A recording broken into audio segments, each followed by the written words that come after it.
our broadcast tonight, a large police presence was in Rhinelander last night, but apparently it was a false alarm. Plus, a Wausau area CrossFit group had a different kind of motivation for their workout today. Your weekend news starts now. Your local news, weather, and sports from where you live. News Watch 12 Weekend starts now. Good evening. Dozens of officers and special responders filled Rhinelander's west side last night. The large-scale response appears to have been for a false alarm. Interim Rhinelander Police Chief Ron Leuenberg said the scene near Davenport Street and Sand Street was given the all-clear just before 10 p.m. Friday. According to police, no one was injured before or during the hours-long situation. Leuenberg says initial reports led police to believe there may have been someone wounded from a gunshot and a person being held hostage in a home with explosives. Some people may consider it overreaction, but we consider it an appropriate response based on the information, and we would rather err on the side of caution for community safety than not respond appropriately. Leuenberg said a man in his 60s had a medical emergency and was likely confused when he provided information to dispatch. We'll have more follow-up coverage about the situation next week. Well, what an absolutely gorgeous day out there today. Temperatures very mild for this time of year. We got up to the 70s for some of us across the Northwoods. Let's take a look at our currents right now. We're just sitting in the upper 50s and low 60s for most of us. 62 in Rhinelander, 58 in Tomahawk. Down in Mosinee, you're at 61 degrees. Temperatures are going to be rather mild throughout the rest of the night tonight into tomorrow morning. Your radar is looking a little wet out there. A few of us saw a few sprinkles of rain as we moved through the last couple hours here, but behind that we are going to have a little bit of some lighter cloud cover through the overnight. Partly cloudy and mostly cloudy skies, and we're only going to get down to about 50 degrees for our overnight low. So rather mild night in store for us here across northern Wisconsin. Weather watchers, Sharon and Lake Tom had a high of 67. Allen and Park Falls up at 71 for afternoon highs. Temperatures right around that 70 mark. Bill and St. Germain at 68. Louis and Minocqua at 70. Farther down to the south, even temperatures a little warmer than 70 here. The Krems in Stevens Point were at 69 degrees, and Tim in Lublin at 73. What a high temperature today. More on my full forecast just a few minutes. Dakota? Thanks, Ryan. A massive manhunt continues in Wisconsin for a man who threatened to go on a shooting spree, possibly targeting schools. As Ashley Sears reports, he announced his intentions in a manifesto he sent to President Trump. SWAT teams enter a vacant Janesville property near the home of one of Wisconsin's most wanted. No one is taken into custody, but it is the latest from an area on edge. Please do not approach him. We consider him armed and highly dangerous. Since Thursday, more than 150 state, local, and federal law enforcement agents have been searching for this man. 32-year-old Joseph Jakubowski. Authorities say he broke into this gun store, stealing 16 guns and setting his own car on fire. Even more distressing, it's D-Day. Today is the day. So remember this face. Game time. Agents say Jakubowski wrote a 161-page manifesto. Video shows a man who says he's Jakubowski sending it to the president. There it is, you see it's getting shipped. Revolution. It's time for change. Authorities say they've gathered information from the manifesto and from those close to the suspect. He's expressed interest in attacking several different targets. Friday, schools are closed. The public is on high alert, waiting for an arrest. And I am hopeful that we will be able to bring this subject into custody. The FBI says the manifesto claims that the government and law enforcement are terrorists who want to enslave the people. The Bureau is offering a $10,000 reward leading to Jakubowski's arrest. Police believe an Albany man who led them on a high-speed chase through 3 area counties planned to meet what he thought was a 13-year-old girl for sex. 52-year-old Gene Schneider was arrested Wednesday morning after he raced from Antigo into Marathon County. According to a criminal complaint, Schneider asked a Langley County Sheriff's officer who was posing as a 13-year-old to meet up for sex on Wednesday. Officers saw Schneider's car at the proposed location and began to follow him. He then sped off at over 100 miles an hour. They found a laptop and cell phone in his car, which Schneider appeared to be taking apart. He faces 4 felonies, including using a computer to facilitate a sex crime and child enticement. Schneider is due in Langley County Court April 10th. Over the winter, people were arming themselves with axes and chainsaws to cut down thousands of white birch trees in northwestern Wisconsin. The Journal Centennial reports that the Wisconsin DNR held a meeting Thursday for law enforcement agencies, county foresters, and others to address the issue. Natural Resources Department Warden David Zebro says that many of the trees are sold to decorate homes, businesses, and weddings. 5 arrests have been made in Washburn County this past winter. More fitness programs tend to make people physically and mentally stronger, but one program known as CrossFit has also shown athletes the strength behind a community. Today, many CrossFit athletes in the Wausau area showed their strength by raising money for those affected by the shootings last month. Newswatch 12's Ali Herrera participated in the event and has more. So that's just a little history on the people that passed away. Saturday's workout at Lift in Wausau began different than most. I know this is going to be a tough workout, but it's in honor of all the ones that passed away. Several CrossFit athletes from around the area dedicated their workout to a cause much greater than just themselves. They worked out to raise money for the families affected by the March 22nd shootings. Working together to do something great for the community, I can't think of a better way to spend a Saturday morning. About 20 athletes completed the high-intensity partner workout, which included barbell work, rope climbs, and running. There's bigger and more important things than just coming to work out and get your sweat on, but they come and work hard no matter what. Working hard is something these athletes know very well, but it's also something that doesn't stop them from showing up. Everyone that does CrossFit is like, wow, this is really hard, but once they get through it, they're like, wow, that was awesome. I'm so glad I did that. For some athletes, getting through tough workouts is more than just about physical fatigue.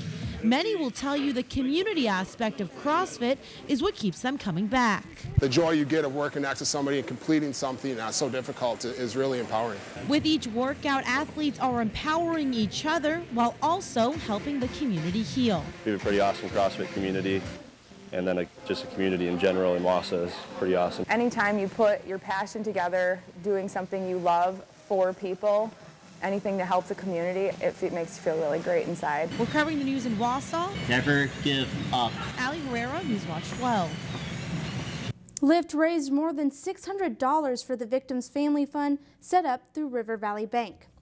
Ryan is up next with your full weather forecast, and coming up, we'll have an update on what's changed since the U.S. airstrike on a Syrian airbase.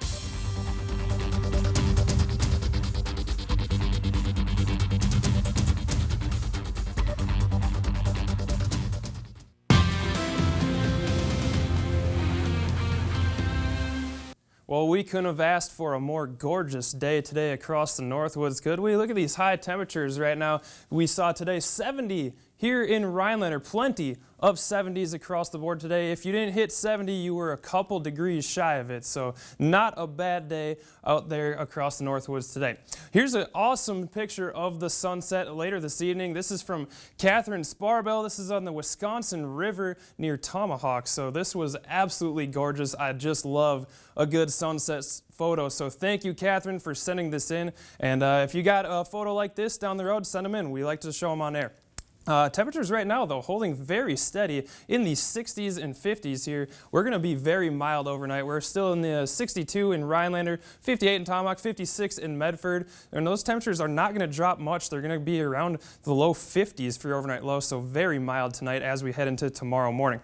Here's a look at what to expect going forward. We'll see a mix of sun and clouds, mostly cloudy though through the morning hours, and then showers and thunderstorms developing later on in the afternoon and evening, and that'll carry us through tomorrow night as well. We do have a marginal severe risk tomorrow afternoon and tomorrow night. That meaning possible hail and gusty winds. There's going to be a very isolated chance for that. A storm or two could produce some hail and maybe some gusty outflow winds out of that later tomorrow into tomorrow night. After all that rolls through, we'll see high temperatures cooling off. We'll be juggling in the upper 40s to low 50s through much of the rest of the week into next weekend. So very spring-like forecast here in store this week. Here's that temperature trend one more day in the 60s tomorrow, and then after that we're kind of cooling off to a little bit more average temperatures here, low 50s and upper 40s as we make our way through the work week into next weekend. Here's that current radar and satellite. Right now we had a few light sprinkles move through, but otherwise we're going to see mostly cloudy to partly cloudy skies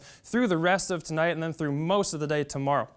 Here's that severe outlook tomorrow. We're in a marginal risk, meaning a very isolated chance for some hail and possibly some gusty winds. That's going to be for central and parts of northern Wisconsin tomorrow night, mostly as these storms develop and move through the northwoods. Let's take a look at Futurecast here. Through the overnight hours, we'll see partly cloudy to mostly cloudy skies. Going into tomorrow, though, we'll see a mix of clouds and then a few rays of sunshine in there as well. Before the system moves in, this is along the warm front of a system that's a little bit farther down to our south and west. We'll see a shower and storm development probably more around the dinner time, and then things are going to get going as we make our way into tomorrow night. Here's 9 o'clock tomorrow. We'll see more scattered thunderstorms and rain showers through the overnight hours, and then early Monday morning we'll have a better shot at some more showers and thunderstorms moving through the area. Through the day on Monday, we'll see more rain and possibly a few snowflakes mixed in as well. The rest of tonight, a mild low of 50 degrees, mostly cloudy skies. Sunday, not a bad day overall for the most part, 66 with some morning sun and clouds, thunderstorms and rain showers developing later on in the afternoon. Your 7-day forecast brought to you by Northwoods Furniture. That chance of rain on Monday, and that's going to kind of carry in for a few days across the week, and temperatures hovering in the upper 40s to low 50s through next week. Dakota? Thank you, Ryan. The U.S. missile strike on a Syrian air base made an impact around the world, but planes were flying again today from the base the American missiles attacked. NBC's Richard Engel reports on what's changed since the strike and what it means for U.S. foreign policy. Russian state TV broadcast images today from the base in Syria the Pentagon said it largely destroyed. The footage shows some damage and, defiantly, fighter jets taxiing and taking off. In broad daylight, it's unclear if the aircraft were flown by Syrian or Russian pilots, but the message is clear. The U.S. strike changed little. And just so Russia's point couldn't be missed, Moscow is sending this warship, the Admiral Grigorovich, armed with its own cruise missiles, to the Mediterranean. Prime Minister Dmitry Medvedev warned on Facebook that Washington and Moscow were just on the verge of conflict. All of it is a sharp warning to President Trump.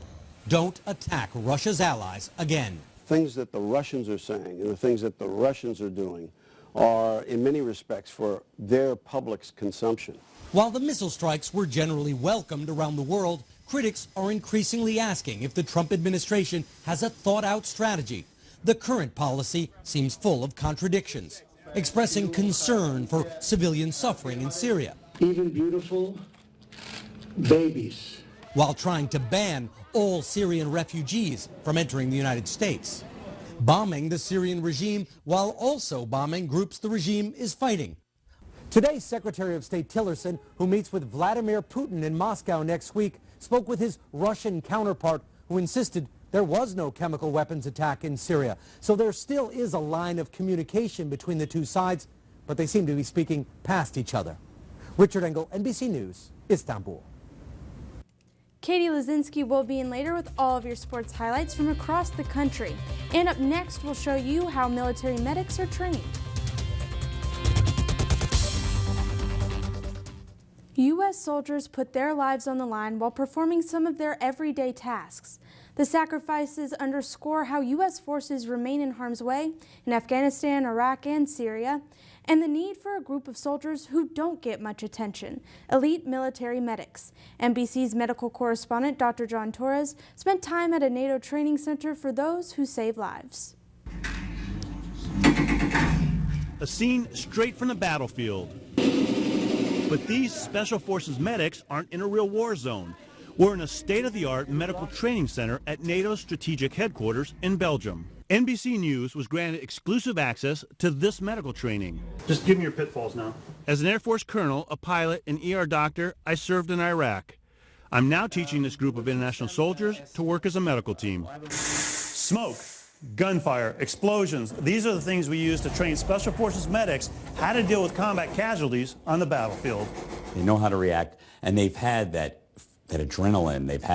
They've been in that situation with the heart rate up. So they know they can do it. And they know they can do it, and they have confidence in their skills. Every second matters when you need to save the life of someone fighting at your side who doesn't even speak your language. There could be an injury on the battlefield by a Danish soldier that's going to get treated by a German medic. And that's just the reality of the battlefield. These Special Forces medics are part of NATO's elite team, deployed for some of the most secret and dangerous missions. There is language barrier, but even that, we work with the eyes, with the hands, so it's like that we are one nation. These medics will now return to their home countries to pass on these vital skills to their fellow warriors. Allies working together as one to save lives. Now to switch gears over to sports, Katie, beautiful weather for some baseball today. That's right, Dakota, and Elko's baseball and softball teams took full advantage, including some golf coming up after this in sports. Welcome back for sports. Nearly 70-degree temps met a beautiful day to play some baseball. Elko hosted Wasaki, that's a little hard for me to say right there, this afternoon. Top of the fourth inning and Wasaki is up, hits it out to right field. Runner makes it safely to first, and then the play at the plate, but that'd be no good, and the run will be scoring.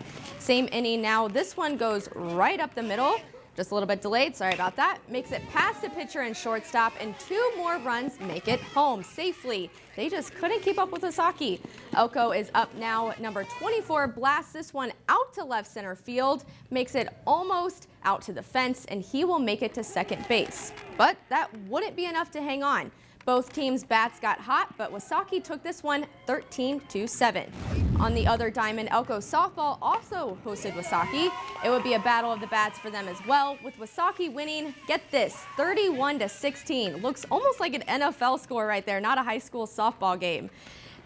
And over in, you might recognize the name Sawyer Rossner from basketball season. The Phelps senior made quite a name for himself here in the Northwoods, and now he'll be making a name for himself in Minnesota. The Phelps senior has committed to play at St. Mary's University in Winona, Minnesota. Rossner was co-conference player of the year in the Northern Lakes Conference. He helped the Knights get to the regional game this season. The big guy will sure be missed in Phelps, but good luck to him at St. Mary's University. The Bucks were in Philadelphia tonight looking for their first win of the month. First quarter, things getting a little messy in the paint, but Greg Monroe goes up strong and gets the and one. Second quarter now, the 76ers going up strong in the paint as well, as Middleton picks up the foul there, 39-34 76ers. On to the third quarter, Antetokounmpo dishes it to Dellavedova for the beautiful three-pointer. The Bucks are now leading 59-54. Fourth quarter now, and Dellavedova with the no-look behind-the-back pass to Monroe for the lay-in. Final score tonight, Bucks 90, 76ers 82. Bucks get a much-needed win. They host the Hornets on Monday at 7 p.m. for their last home game before the playoffs. It was also a beautiful day for golf in Augusta for the Masters. Sergio Garcia here on the 5th hole, and he hits the 38-foot birdie on the par 4. Makes it look easy. That puts him 5 under. Jordan Spieth is always a threat, and he proves it here. The same hole that was giving him a little bit of trouble yesterday, but today he redeems himself there. That would put him right behind leader Charlie Kaufman.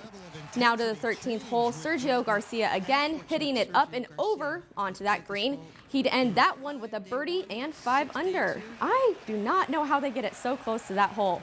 Then Justin Rose going uphill, and the 19-foot putt makes it in for the birdie.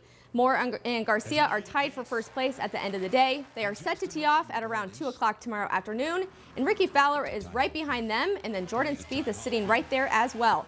Very big last day tomorrow per usual, and I'll show you who gets to wear that green jacket tomorrow night. That does it for sports. We'll be right back. Well, guys, we could see some severe weather potentially tomorrow. Very isolated threat, but we could see some hail and possibly some gusty winds. So I figured, what better way to do trivia than about a severe weather question? You guys ready? Fair enough. Fair enough. All Let's do right. this. Let's get to this. So, for hail to be labeled as severe, how big does its diameter need to be?